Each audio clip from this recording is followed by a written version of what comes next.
Please a round of applause for her. Please a round. Thank you.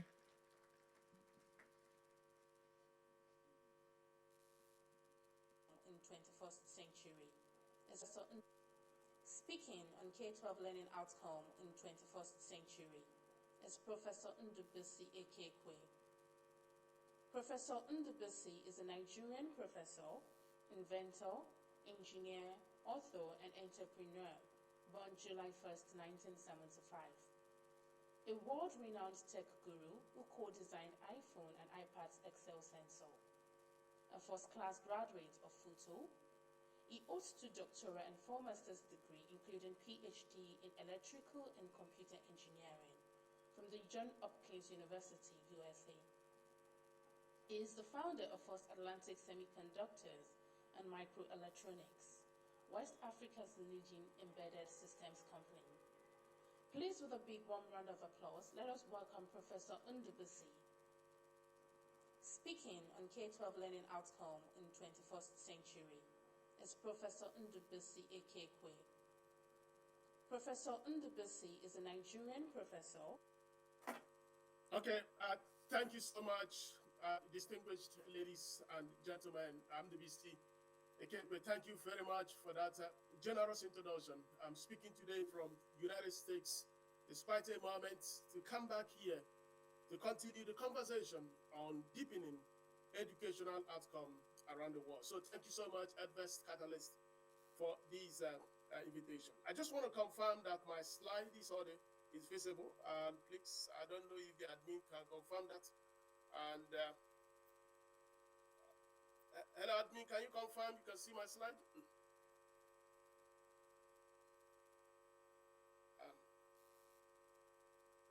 Yes, yes, we can see the slides. Okay, great. Okay, so thank you. So I will be speaking today on learning outcomes in a world of numbers. Essentially, as we are looking into the theme of learning outcomes, we're looking at also why it's very critical that we bring in the next use of numbers for us to deepen the capacity that we can go through a translational process of where young people come into schools, and by the time they leave, they are prepared for whatever we want them to be prepared for. And to do that, I take you to these quotes that education is the liberation of the mind. Of course, many of us must have seen these short quotes in the whole ethics that education brings. That process where the norms, the practices, and some of the dogmas that through a translatory process, so some of those things could be overcome. Every educational process, you have to have learning objectives. These are the things you want to accomplish. And then through a translatory process, you can now measure the outcomes at the end of the process. So improving, deepening, and driving any process in education now has to do with what you do at this translatory phase. Because you already say, this is what I want to accomplish. These are my objectives. And then at the end of the day, someone has to ascertain if you have actually met those objectives. In other words, what are going to become the outcomes after the processes have taken place. These objectives, these outcomes, they vary. When you are in pre-K, when you are in kindergarten, when you are in primary, secondary, university level, these things have to change. Of course, when a child is still in pre-K, it may be, can you recite A, B, C, D? Can you do 1, 2, 3 to 1,000? And when you're in primary school, do you know your eye, your ear?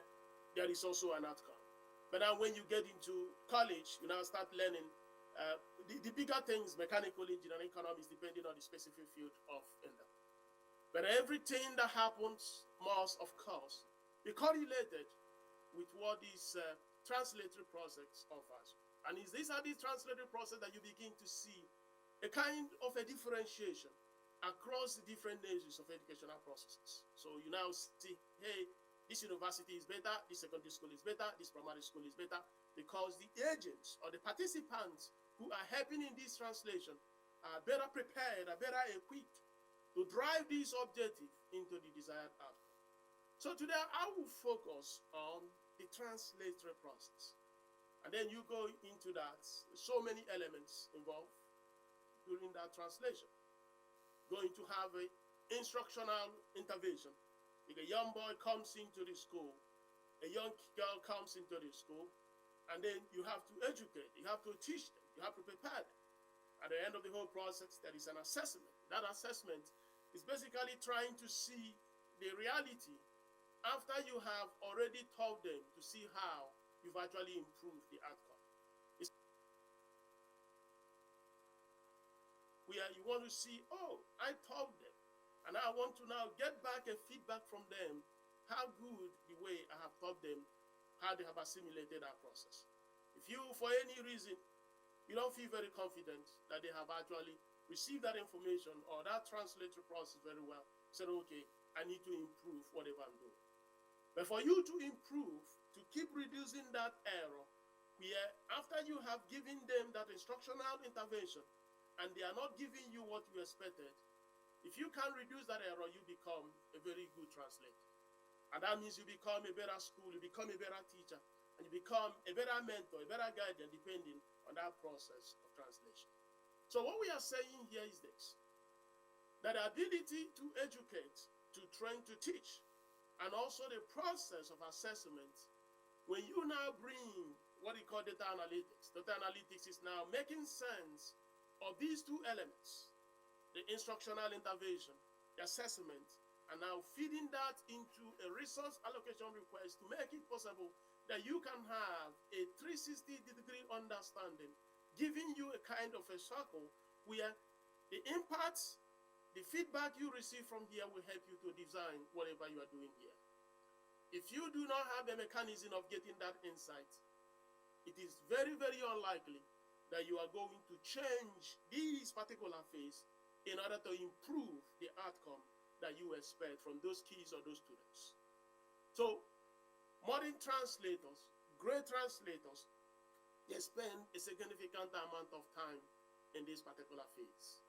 And in this particular phase turns out to be one of the most important elements in our world of markets and a world of numbers. And I will take you back to that world of numbers, but also taking you back to my own experience as a young man growing up in a village in Abia State in Nigeria. I recall vividly many, many years ago, got into secondary school, the senior secondary school level, in what they call the SSS1, and the teacher explained to us that before the end of the material century, that they tried to study everything as natural philosophy.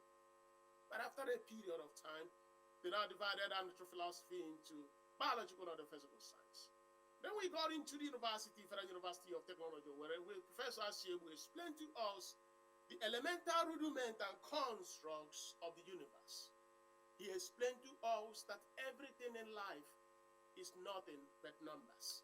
And that was the postulation that Pythagoras put across as he was trying to explain the world. They asked him, what is the world made up of? He said, the world is nothing but numbers. All the Greek philosophers have already put out different kinds of postulation. Heraclitus said the world is fire. Thales said the world is nothing but water. And I believe what Pythagoras said. So Pythagoras saying that the world is nothing but numbers.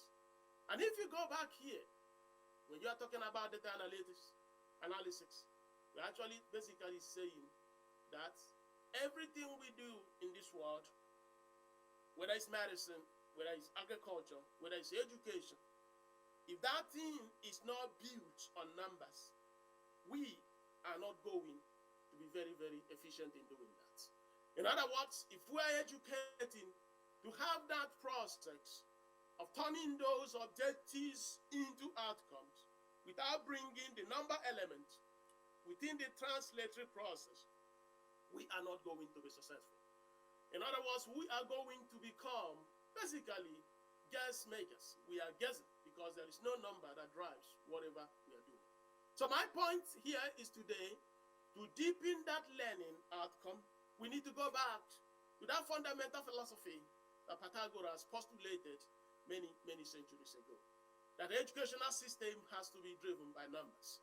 Educational processes have to be driven by number because the outcome of a kid the outcome of a student, the ability for a school to outperform is all going to be correlated in their capacity to make sense of the numbers about the students, about the school, about the capabilities of the teachers, so that at the end of the whole process, the translatory process become exceedingly optimized. So you build the numbers. And how do you build the numbers? It turns out today there's something they call software systems. And these software systems, they say they are eating the world, and of course they are also saving the world. They are eating the world in the sense that they are redesigning the architecture of market systems, making it possible that many things that we do today are well optimized. And that means that we can now go back into this assessment phase and now begin to understand how each and every child is performing. We're no more doing what they call mean in statistics. The guy had 100%, another one has 0%.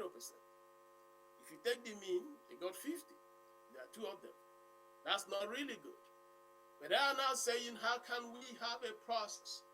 This guy has 100%, the guy is just not there. How do we now build a specific system to help that guy that has 0, 10, 20, 40 in order to come up to the right level? And it's only the numbers in the system that will help you. And that is where the future of education is also going to be domiciled. That also means that software systems have to now feed into the processes so that we can advance our own abilities in school. And as we do that, the outcomes, of course, will now vary. The outcome from a kid that has just finished kindergarten is certainly going to be different from somebody who just finished from university. There are so many levels of these outcomes. But if you look at the composite of these outcomes, one thing is evident. We are trying to prepare a generation. We're preparing a people, students, so that they can go into the world and fix the frictions which we have. There are so many frictions around the world. The frictions of clean water, the frictions, electricity there in Lagos, Nigeria, the frictions of insecurity in eastern part, northern part, every part of Nigeria. You now go to sub-Saharan Africa, frictions of hunger. You go to Ukraine, there's a friction, conflict with you. These are frictions. Who are going to become the agents that fix this friction? It comes out that the people that will become the messengers or the agents that will fix this friction, they are out, all these people that have gone through this learning objective, and they are now graduates with those learning outcomes. So our world is nothing but preparing them at different phases so that we can prepare them into that capability that they can go and fix these frictions that we want them to fix. And fixing the frictions, we cannot see four fundamental educational elements: the knowledge, entrepreneurial capitalism, capital, and labor. Of course, starting from labor, we're now looking at, do we have the right people that can go into our society and help to get things done? When I say get things done, what I mean here is they just get to work and they get the work done because they have been prepared and given the capacity, the real knowledge systems that they need to do their work. You train them, you prepare them, you give them the tools. They are smart, intelligent, they know what they have to do.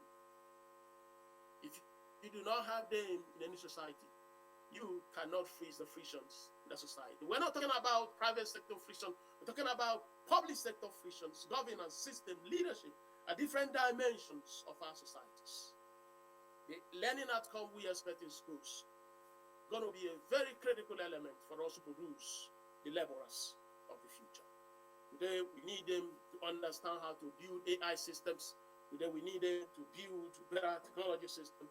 We need them to bring new dimensions in agriculture, healthcare, delivery services. We need them because they are going to become the messengers of whatever we want to do. And as you are so building, you also need within those elements pioneers, people that see opportunities in all those risky works. They are called entrepreneurs. They are now going to now take us into that journey many of us are not willingly going to be part of. They They become the agents that now organize other factors of production, now change the world we live. Every society in our system, every challenge in our society, I tell you one thing, is waiting for someone, an entrepreneur, to go and fix it.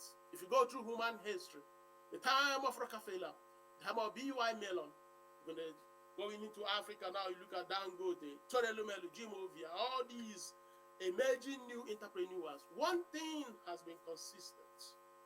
The problem is hard until someone has solved it. And when someone has solved it, it disappears. So, in other words, the outcomes also need to give us pioneers to market, people that can now pick up problems and help us to overcome. But of course, without the knowledge elements, we fail. The word of knowledge has become what shapes empires and kingdoms. The knowledge of a people is the wealth of a people. As you go back through the time of the Babylonian Empire, through the time of Al-Khamazia, the father of algebra, men and women have defined the progress of society. So that learning outcome can never meet the ability to give us these knowledge systems. Because without knowledge, we as a people cannot advance. We need to have a capacity to have this knowledge. And then across anything that you can imagine, when people do not have knowledge, they can make progress. And how can we have that knowledge? It means that we need to prepare these kids, the students, to the points that we need them to execute. You know, go back to the time of Moses in the Bible. The Bible says that as he appeared before the Israelites, that they marvel because he has studied under the Pharaohs. The Pharaohs had the best educational system during the time of Moses. And of course, Egypt became the dawn of the beacon of civilization. Egypt became one of the most important nations in the world because the best astrologers and thinkers, they lived in Egypt, and Egypt prospered. And I've also had an opportunity of traveling to the Kos Island in Greece. I still get down to Athens, you see the plane going to Thessaloniki, you go down to Kos, you see the Mediterranean Sea. As the Greeks, we are leading the world in philosophy and logic. They build the best shipping lines that you can imagine. In other words, the knowledge in Greece translated to economic expansion and positioning of Greece. It has always been like that. It will always be like that. The best in America today is nothing. They have the best knowledge systems through the university systems, Johns Hopkins, Harvard, Stanford, MIT. They become engines, organic systems of knowledge that no matter what that comes ahead, America has a knowledge system to overcome. That is what we call part of that knowledge outcome. Ability to have the knowledge elements so that you can drive the positioning of market system. So the frictions need to have capabilities, and those capabilities are all encapsulated in these three core elements. And then when they are all encapsulated, the people now have to organize the processes, the people now have to build the tools, and through those triple people, processes, and tools, they now go into the society and solve problems. It's not just that, hey, things are not working, I'm going to Guardian newspaper and write about them, and that is your solution. We do that a lot. People have been writing, theorizing how to fix electricity in Nigeria for decades. No electricity, no one has solved it, because we feel when you write it, you have contributed to society. That means that we have not gotten that outcome. Because if we have gotten the outcome, we could have gotten those innovators and pioneers to help us fix that problem. So, gentlemen, just to get it down, deepening that outcome of learning means we need to personalize how we deliver educational systems, processes. It has to be data-driven. It means it has to align with what the postulation of Pythagoras is, that everything we do is numbers, and that number is what they call data today.